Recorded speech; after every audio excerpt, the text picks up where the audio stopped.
마태복음 16장 26절, 우리 다 같이 하나님의 말씀 읽읍시다. 사람이 만일 온 천하를 얻고도 제 목숨을 잃으면 무엇이 유익하리요?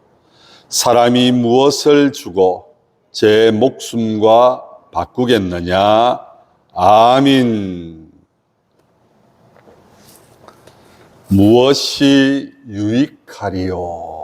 제목으로 말씀을 선포하도록 하겠습니다. 우리가 인생을 살아나가면서 때때로 무엇인가를 결정하고 정해야 할 때가 있습니다. 여러분들은 어떤 일을 선택하고 결정을 할 때에 어떤 가치 기준에 의해서 그 선택을 하시고 결정을 하십니까? 대부분의 사람들은 내게 어떤 유익이 있는가를 가장 먼저 생각합니다. 학생들이 학교를 지나갈 때도 마찬가지지 않습니까? 그 학교가 대학의 진학률이 얼마나 되고, 또한 우리가 유명하다고 하는 대학교에 사람들을 얼마나 진학을 시켰는가.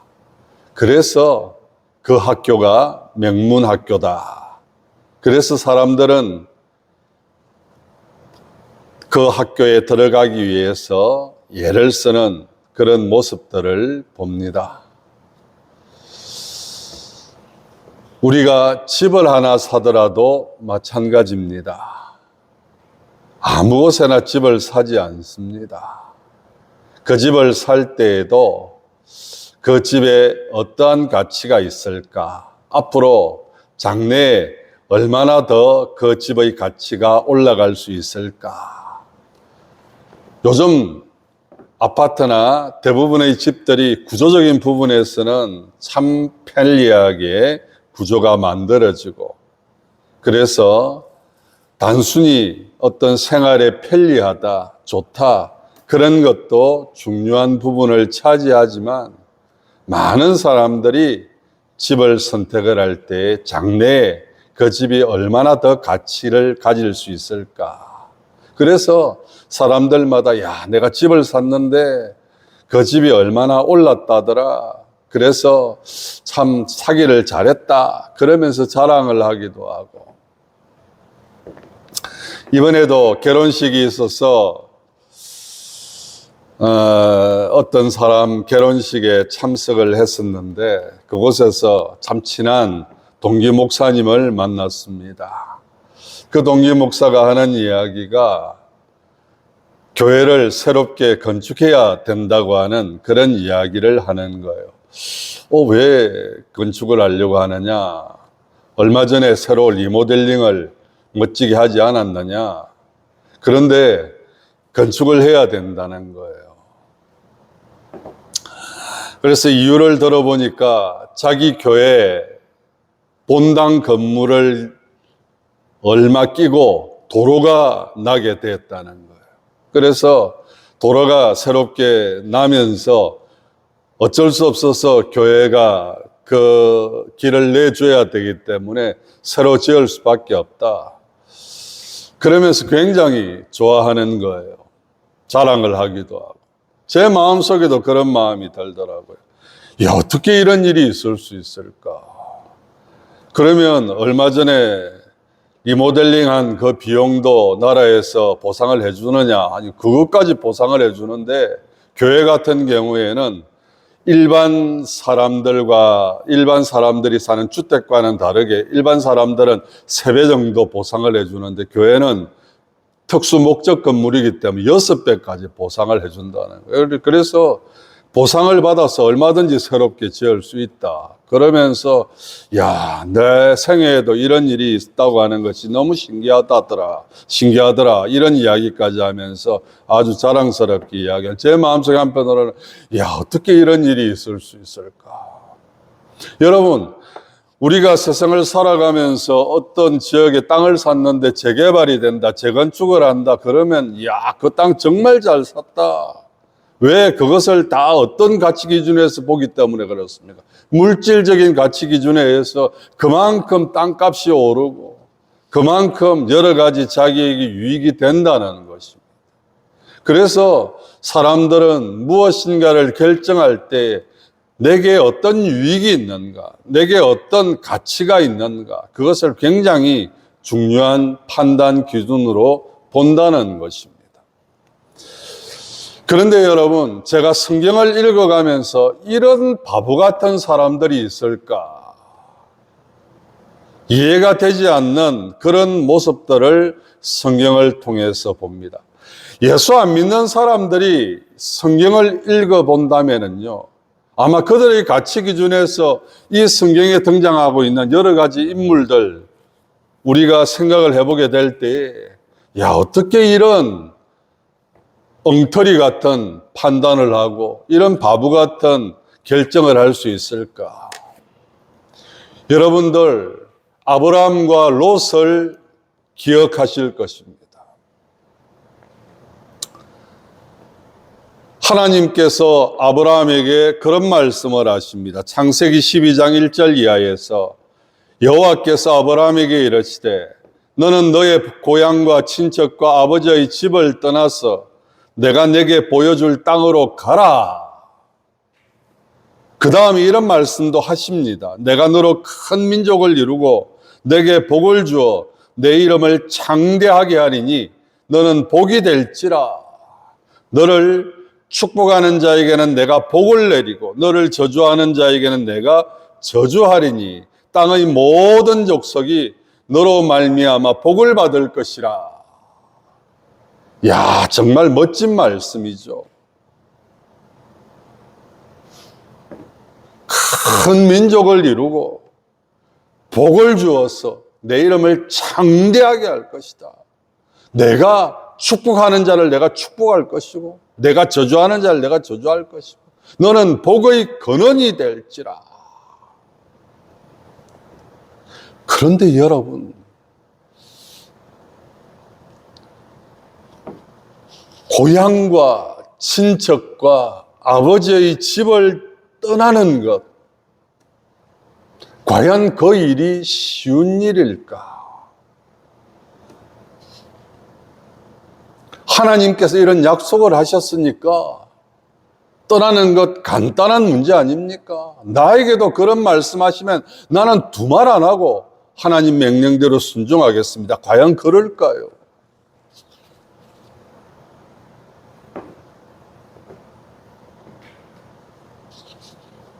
요즘 뉴스 보도를 통해서 들으면서 대구 지역의 땅값이 너무 갑자기 떨어진다. 아파트 값이 떨어진다. 어떤 아파트는 분양이 안 돼가지고 집을 다 지어놓고도 분양이 안 된다.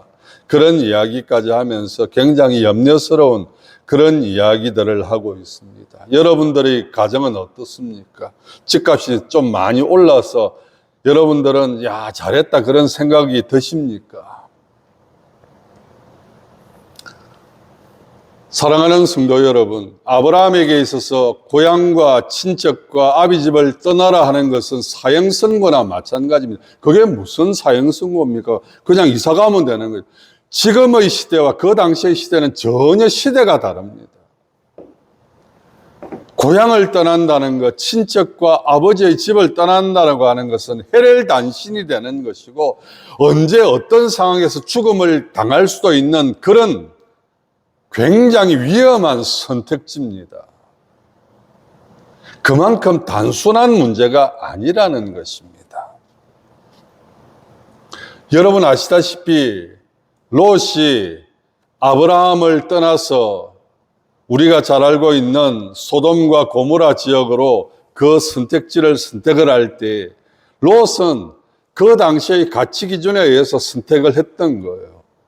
아브라함이 롯에게 네가 먼저 선택을 해라 했을 때에 롯이 어떻게 합니까? 주저하지도 않고 자기가 들어갈 땅을 보니까 그 땅이 너무 기름지고 너무 좋아 보이는 그런 땅이에요. 여러분, 내가 들어가서 살 땅을 선택을 할 때 사람들은요, 산이 어떻다, 물이 어떻다 다 봅니다. 그러면서 정말 살기가 좋은 곳인지 아닌지를 잘 판단해서 선택을 합니다. 그게 사람들의 선택지예요. 아브라함과 롯의 선택을 한번 비교를 해보십시오.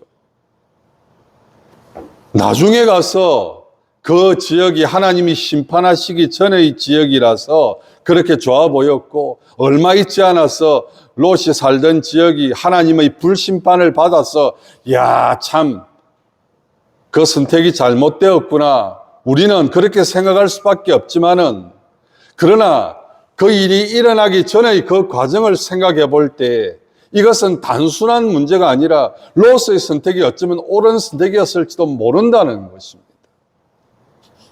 다니엘과 세 친구의 선택은 어떻습니까?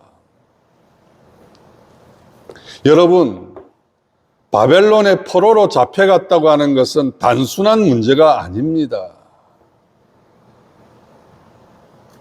남한국 유다가 바벨론에 의해서 멸망을 당하고, 그리고 수많은 사람들이 포로로 잡혀가는 가운데에서 특별히 똑똑한 왕족 중심의 그런 어떤 사람들이 특별히 선택되어서 이 바벨론 왕의 궁전에서 살 수 있는 그런 기회가 주어졌습니다.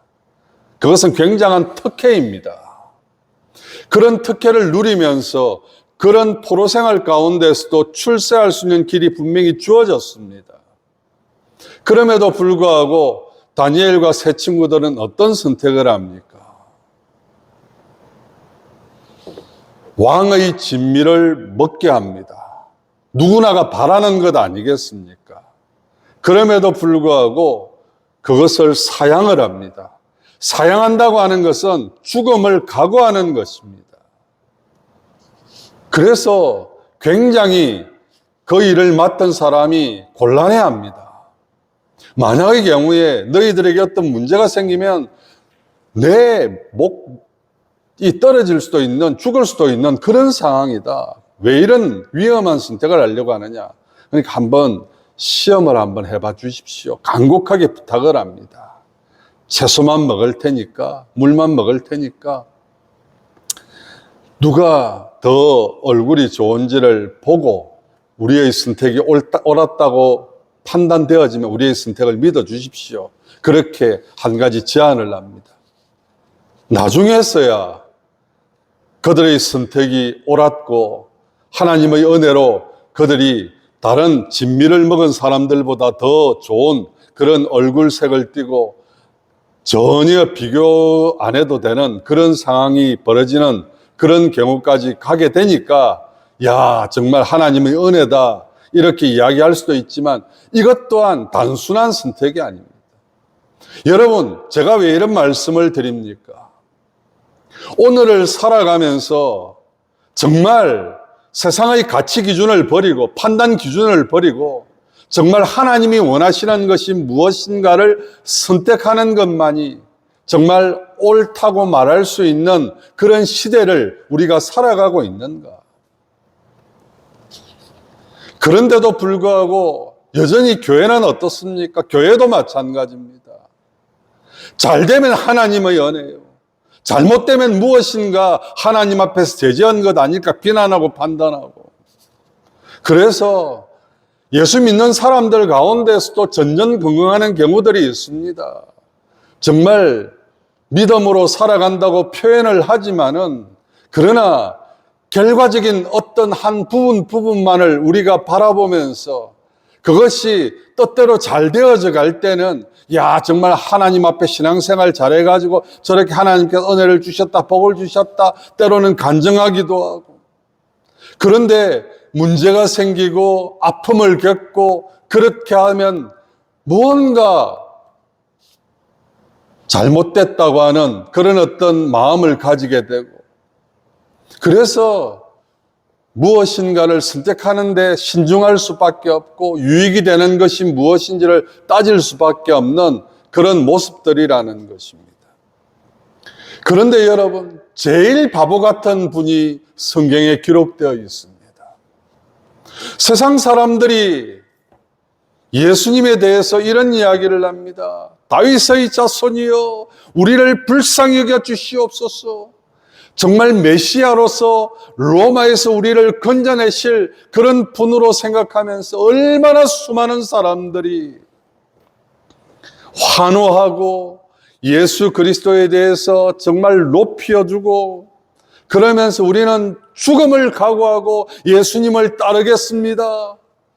여러분, 그런 모습을 성경에서 발견을 할 수가 있습니다.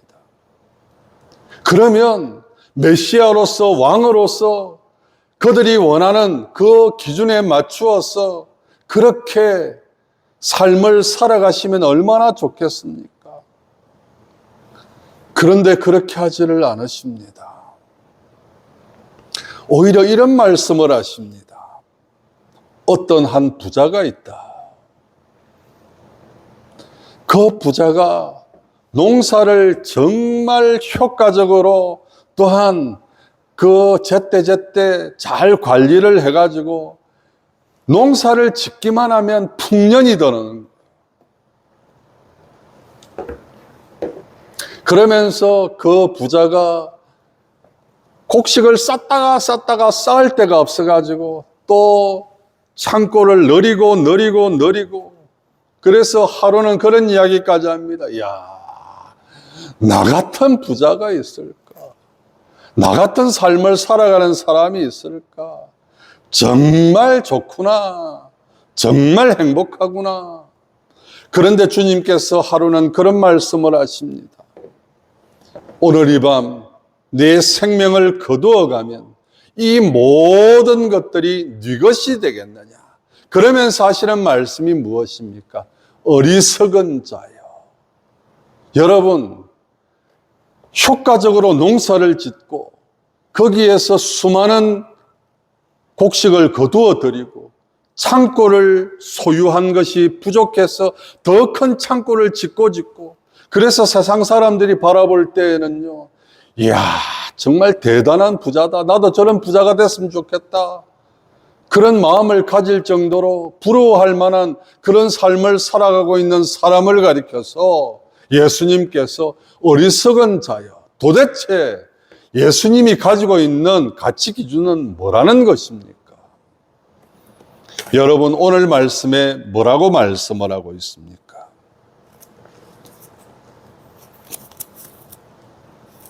우리의 성경 본문 말씀 다시 한번 읽어봅니다. 마태복음 16장 26절입니다. 다 같이 읽습니다. 시작. 사람이 만일 온 천하를 얻고도, 만일 온 천하를 얻고도, 계속 읽습니다. 제 목숨을 잃으면 무엇이 유익하리요? 사람이 무엇을 주고 제 목숨과 바꾸겠느냐? 온 천하를 얻고도 목숨을 잃으면 무엇이 유익하겠느냐? 사람이 무엇을 주고 제 목숨과 바꾸겠느냐? 그러면 온 천하가 귀하다는 거예요? 목숨이 귀하다는 거예요? 목숨이 귀하다. 온 천하를 얻고도 이 밤 하나님께서 그 생명을 거두어 가시면 오늘 네가 그렇게 자랑했던 그 모든 것들이 네 것이 되겠느냐? 이 어리석은 부자요. 여러분, 예수님께서 그 부자를 가리켜서 어리석다.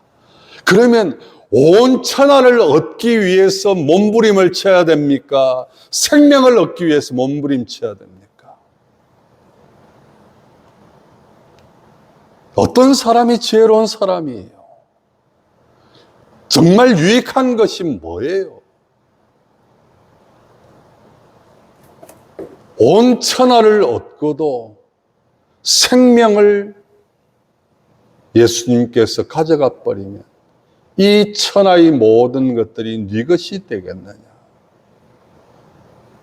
여러분, 생명이 얼마나 귀한가? 예수님은 그것을 누구보다도 잘 아셨습니다. 그 가치 판단 기준에 의해서 예수님은요, 여러분 세상에 어떤 사람이 모욕을 당하고 조롱을 당하고, 여러분 저에게 누군가가요 모욕하는 말 한번 해보십시오. 저 못 참습니다. 조롱하는 말 한번 해보십시오. 너는 얼마나 잘났는데, 너는 얼마나 똑똑한데, 너는 얼마나 많이 가졌는데. 싸우지요. 그냥 두지 않습니다. 그런데 하나님의 아들이냐? 네가 진짜 하나님의 아들이면 우리를, 그것도요 일반 사람도 아니에요, 함께 십자가에 달린 그 죄수들은요 예수님과는 비교할 수 없는, 예수님은 죄 없이 달리셨는데 그들은 사형받아 마땅한 그런 죄를 지고 있는 죄인들까지 주님께서 조롱당하게 만드는 그런 사람들, 한 사람은 그런 이야기를 하긴 합니다. 우리는 십자가형을 당하는 것 마땅하지만 이 사람은 죄가 없다. 그래서 예수님께서 오늘 네가 나와 함께 낙원에 있으리라. 여러분, 정말 무엇이 유익할까요? 예수님 보시기에 정말 가치 있는 것이 무엇인가를 말씀하셔도 그 가치 있는 것을 위해서 자기의 생명을 내어주시기까지, 피 흘림이 없이는 죄사함이 없고 하나님이 세상을 이처럼 사랑하사 독생자를 주셨으니 이는 저를 믿는 자마다 멸망치 않고 영생을, 왜 하나님께서 독생자 예수 그리스도를 죽음으로 내모시면서까지 한 영혼을 살리기 위하여서 그렇게 애를 쓰셨는가? 우리 주님께서도 나의 원대로 마옵시고 아버지의 뜻대로 되기를 원합니다. 다 이루었습니다. 십자가에서 못 박혀 죽으시면서 남기신 그 한 말씀. 여러분, 정말 무엇이 유익할까요? 오늘 이 말씀 다시 한 번 더 가슴속에 새기면서 우리에게 유익한 것이 무엇인지를 다시 한 번 더 기억하시고 그 유익한 것. 그래서 여러분 한번 따라서 합시다. 천하보다도 한 생명이 귀합니다. 그래서 여러분 주님께서는 십자가를 마다하지 아니하시고 지셨습니다. 그 주님을 따른다는 저와 여러분들이 어떠한 삶을 살아가야 될까요? 올 한 해 다시 한 번 더 우리 기억하면서 마지막으로 한 번만 더 저를 따라서 해주시고 말씀을 맺도록 하겠습니다. 전도의 열매로 주께 영광 돌립시다. 여러분 머릿속에 새기십시오. 정말 가치 있는 것이 무엇인가? 유익한 것이 무엇인가? 왜 주님은 십자가에 목숨을 내어주시면서까지 가장 가치 있는, 가장 유익한 것을 얻기 위하여서 애를 쓰셨는가? 우리는 어떻게 살아가야 될 것인가? 다시 한 번 더 말씀을 기억하시기를 부탁드리면서 말씀을 맺도록 하겠습니다. 기도합시다. 하나님 아버지, 무엇이 유익합니까? 오늘 말씀을 통하여서 한 생명이, 목숨이 얼마나 유익한지, 그런데 사람들은 정말 가치 있는 것, 유익한 것 알지 못하고 함부로 다루기도 하고 함부로 살아가기도 하고 어리석은 저희들 되지 않게 하여 주시고, 우리 주님께서 최고의 가치로 여기시는 한 생명을 얻기 위하여서 더욱더 기도하고 더욱더 전도하는 저와 우리 모든 성도들 될 수 있도록 도와주시옵소서. 예수님 이름으로 기도드리옵나이다. 아멘.